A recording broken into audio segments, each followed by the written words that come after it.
السلام علیکم پیارے بچوں، آپ سب کیسے ہیں؟ امید کرتے ہیں کہ خدا کے فضل و کرم سے آپ سب بہت خیریت سے ہوں گے۔ بچوں، اردو کی نیکسٹ کلاس میں آج ہمارا ٹاپک ہے انصاف کہاں ہے۔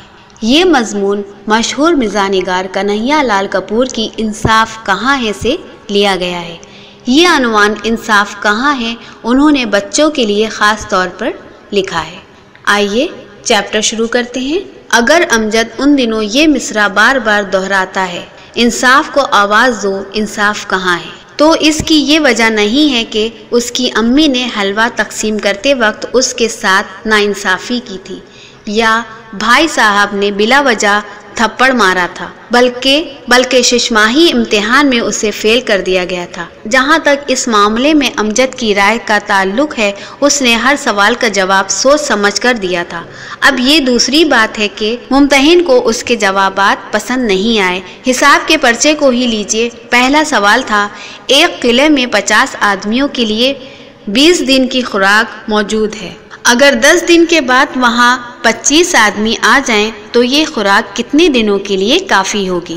امجد نے اس سوال کو حل کرتے ہوئے لکھا، اگر وہ 25 آدمی پیٹو قسم کے نوجوان ہیں تو ساری خوراک ایک دن میں چٹ کر سکتے ہیں، برخلاف اس کے اگر ان کا ہاضمہ خراب رہتا ہے تو یہ خوراک کافی دن چل سکتی ہے۔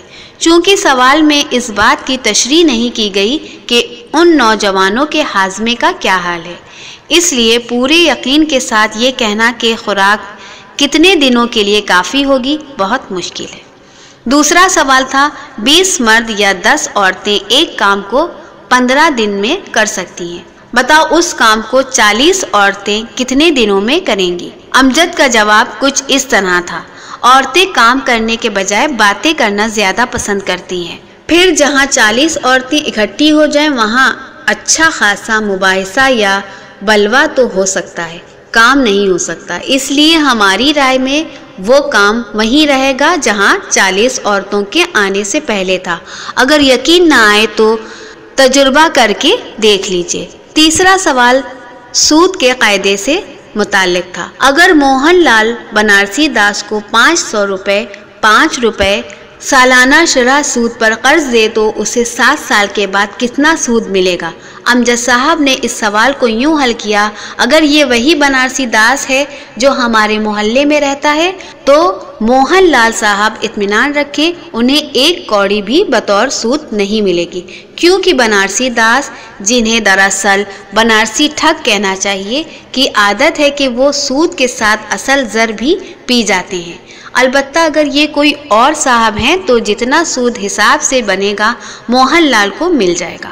چوتھے سوال میں یہ پوچھا گیا تھا، ایک شخص نے ایک بھینس 20 روپے میں فروخت کی اور اسے 10% نقصان ہوا، اگر وہ اسے 30 روپے میں بیچتا تو اسے کتنا فیصدی نفع ہوتا؟ امجد نے اس کا مندرجہ ذیل جواب دیا، آج کل جب ایک اچھی بکری بھی 20 روپے میں فروخت نہیں کی جاتی، یہ فرض کر لینا کہ بھینس اتنے روپیوں میں بیچی گئی، قیاس اور عقل کے خلاف ہے۔ معلوم ہوتا ہے وہ بھینس بالکل بوڑھی اور ناکارہ تھی۔ اگر یہ بات ہے تو اس کو فروخت کرنے میں فائدہ ہی فائدہ تھا۔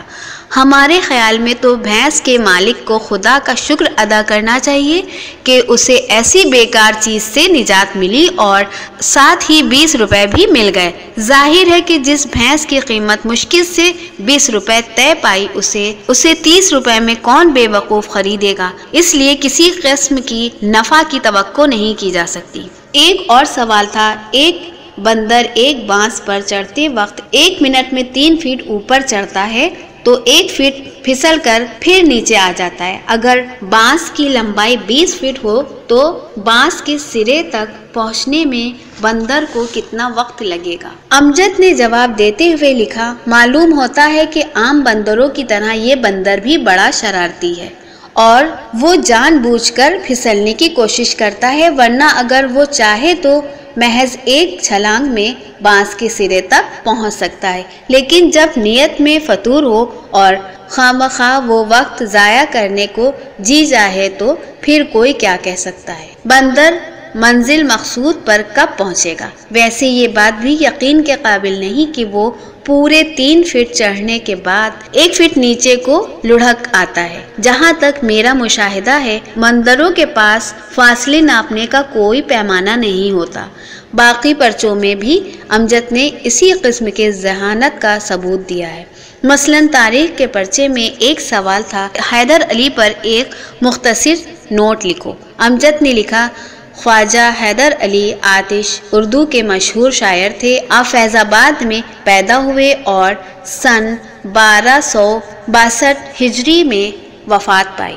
آپ کا کلام بے نظیر ہے۔ چند اور سوالات کے جوابات بھی قابل داد تھے، جیسے سوال دھرمشالہ کہاں واقع ہے؟ جواب تھا قریب قریب ہر شہر میں مندر کے علاوہ وہ ایک دھرمشالہ ضرور ہوتا ہے۔ سوال تھا ان محاوروں کا مطلب بیان کرو۔ اندھیرے گھر کا اجالا، 3 میں نہ 13 میں، دریا کو کوزے میں بند کرنا۔ امجد کا جواب تھا اندھیرے گھر کا اجالا سے مراد چھوٹا سا مٹی کا دیا جسے غریب لوگ اپنے جھونپڑوں میں شام کے وقت جلاتے ہیں۔ دوسرے محاورے کا جواب تھا 3 میں نہ 13 میں، یعنی ایسا عدد جو نہ 3 اور 13 میں شامل ہو، جیسے 5، 6، 7 وغیرہ۔ تیسرے محاورے کا جواب تھا دریا کو کوزے میں بند کرنا، یعنی کوئی بے وقوفی کی بات کرنا۔ ظاہر ہے کہ دریا کو کوزے میں بند نہیں کیا جا سکتا۔ سوال یہ شعر کس کا ہے؟ سن چکے حال بس تیرا آزاد، ہم سے آگے نہ سنا جاتا۔ امجد نے جواب کچھ اس طرح دیا، غالباً یہ شعر مولوی محمد حسین آزاد یا مولانا ابوالکلام آزاد یا مسٹر جگن ناتھ آزاد کا ہے۔ اب آپ ہی انصاف سے کہیں کہ کیا اسے فیل کر کے اس کے ساتھ ظلم نہیں کیا گیا، اور کیا وہ یہ مصرع گنگنانے میں حق بے جانب نہیں ہے؟ انصاف کو آواز دو، انصاف کہاں ہے؟